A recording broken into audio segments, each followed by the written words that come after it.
시청자 여러분 안녕하십니까? 오늘도 건강하고 행복한 하루를 보내시기 바랍니다.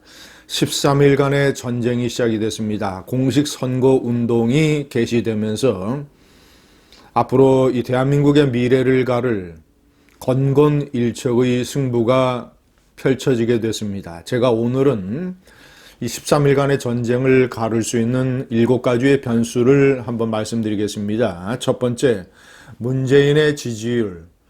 최근 여론조사에서 52%, 53%까지 치솟았습니다. 과거 조국 사태 때 40% 밑으로 떨어지느냐 마느냐 이런 위기 때와 비교하면 사실상 천양지차입니다.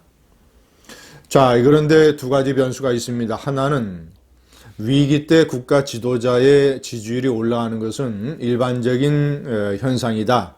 다른 나라에서도 적용이 되고 있습니다. 일본의 아베를 빼놓고 미국의 트럼프, 독일의 메르켈, 영국의 보리스 존슨 전부 다 지지율이 상승하고 있습니다. 자, 그것은 전쟁이라든가 아니면 이 대지진이라든가 대재앙, 이 코로나 같은 사태, 국가의 위기 상황에서 일단 국가 지도자에게 힘을 실어주고 보자라고 하는 일반적인 법칙이죠. 그러나 저는 53%까지 현실적으로 그런 심리가 있겠는가? 저는 많게는 10% 정도 빼야 된다고 봅니다. 왜냐? 여론조사라고 하는 것이 제가 두 번째에 명기를 했습니다만은 최근의 여론조사는 ARS를 돌려서 겨우 응답률이 3%입니다. 1000명에게 전화를 걸면 30명 정도가 답을 하는 것이죠. 그 30명 정도 답을 하는 사람들은 상당히 정치적으로 적극적인 의사를 가지고 있는 사람들입니다. 그리고 여론조사 전문가들의 설명에 따르면 보수 정권이든 좌파 정권이든 당시 그 정권을 지지하는 사람들이 적극적으로 여론조사에 응답을 한다. 때문에 문재인의 지지율은 상당히 대변되고 있다고 볼 수 있습니다. 또 하나의 중요한 문제는 표본의 문제입니다. 지난 대통령 선거 때 이 문재인 심상정을 다 포함을 해서 좌파 후보가 얻은 것이 47%, 홍준표, 안철수, 유승민, 물론 모두 다 우파 후보라고 볼 수 없지만 이 반대 세력의 후보들이 얻은 표가 53%. 자, 그렇다면 어떤 여론조사의 지난 대통령 선거 때 누구를 지지했느냐의 이런 비율도 당시 비율과 근접하게 마련이 돼야 그 여론조사가 공정하다고 볼 수 있겠습니다. 그러나 최근에 예를 들어서 서울의 광진을 같은 경우에 고민정과 오세훈과 고민정의 대결에서 고민정이 11%포인트나 앞서고 있다라는 여론조사 결과가 나왔습니다. 그러나 그 문제가 표본을 보니까 과거 이 문재인 쪽을 찍었다는 사람이 60%가 넘는 것입니다. 그리고 이 홍준표 쪽, 유승민 이런 쪽 찍었다는 사람들이 30%에도 미달합니다.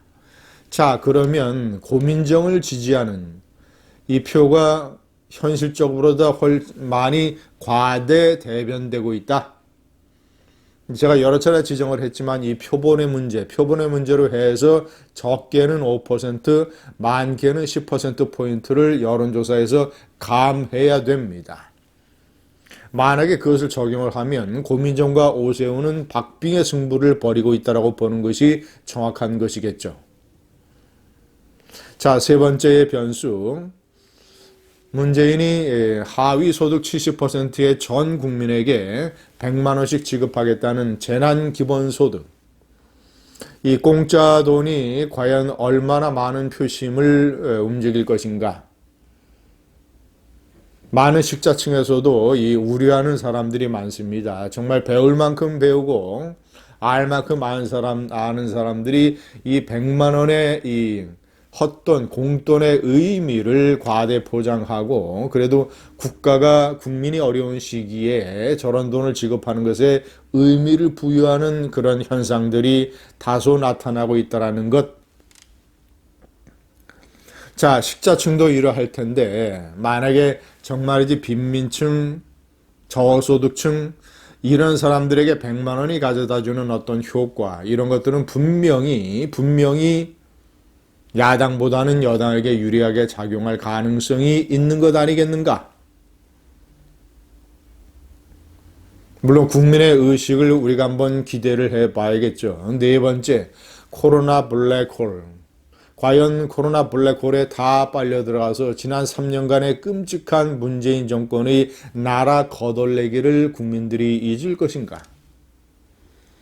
황교안 공동선대위원장은 이렇게 얘기했습니다. 3년 동안 나라가 거덜이 났다.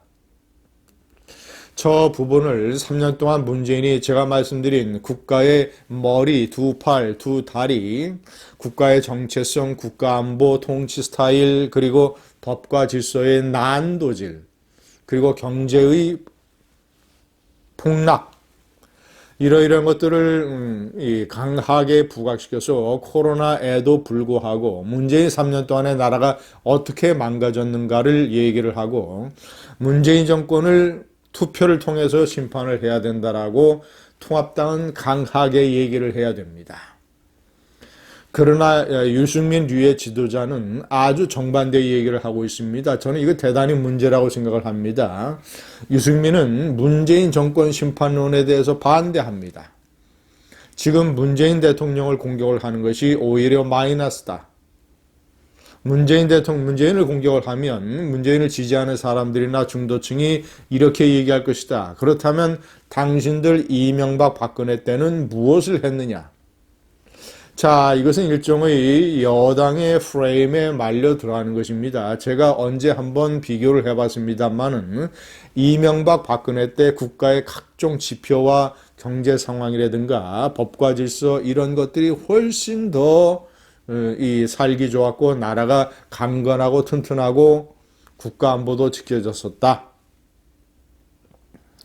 자, 그런데 이 최순실 사태와 이명박 대통령의 구속이라고 하는 여당의 일종의 부정부패 프레임에 전부 다 말려들어서 문재인 정권이 어떻게 잘못하는가를 강력하게 공격을 해야 되는데 이번 유승민 류의 이런 유약한 선거 전략으로는 코로나 블랙홀에서 빠져나오기 힘듭니다. 통합당은 코로나 블랙홀에서 빠져나와야 됩니다. 빠져나오려면 문재인이 3년 동안 어떻게 거덜이 냈는지 문재인의 나라 거덜내기 이거를 집중적으로 공격을 해야 됩니다. 선거는 심판이다. 코로나는 없어진다. 선거는 심판이다. 강력하게 얘기를 해야 됩니다. 자, 다섯 번째 변수, 제가 얘기한 30% 부동층, 많음 38%까지 치닫고 있는 부동층이 이번에 과연 얼마나 투표장에 나가고, 그러나 우리가 희망적으로 생각을 하고 있는 것은 제가 지난번 동영상에서 말씀드린 대로 선거 2주 전에 잡힌 무당층, 부동층은 결국 투표가 가까울수록 약자 쪽, 야권 쪽으로 쏠리는 것이 지난 두 차례의 중요한 선거에서 나타난 결과다. 부동층은 야권에게 더 쏠린다. 자, 이런 기대를 우리 통합당은 가질 수 있습니다. 여섯 번째, 차기 대통령 후보 대결도 중요한 변수입니다. 이낙연, 황교안. 예를 들자면 김부겸이 어느 정도나 또 약세냐, 예를 들자면 부산의 김영춘, 이재명, 박원순이 코로나를 얼마나 활용을 해서 선거에 이용을 해먹으려고 하느냐. 이럴 때일수록 황교안 후보는 아주 강력하게 선거운동을 해야 됩니다. 본인이 지지율 여론조사에서는 이낙연에게 밀리고 있지만, 그러나 차기 대선주자로서, 대표적인 대선주자로서 아주 강력하게 이 정권을 공격을 하고, 본인이 삭발을 하고 단식을 했던 그 결기를 다시 한번 살려서 차기 대통령 주자로서의 이미지를 강력하게 부각을 시켜야 그것이 전체적인 수도권 총선에 좋은 영향을 줍니다. 마지막 일곱 번째, 제가 기도처럼 얘기하고 있는 침묵하는 다수가 결정하는 이 대한민국의 운명, 결국 우리나라 대한민국에 국군이 있으면 침묵하는 다수, 여론조사에 잡히지 않고 있는 침묵하는 다수가 투표장에 나가서 문재인 정권을 심판할 것이다. 그렇지 않다면 대한민국은 국군이 완전히 쪼그라드는 것입니다. 또 한 차례 엄청난 시련과 역경과 혼란을 겪어야 될 것입니다. 이 의식이 없는 국민들이라면 감사합니다.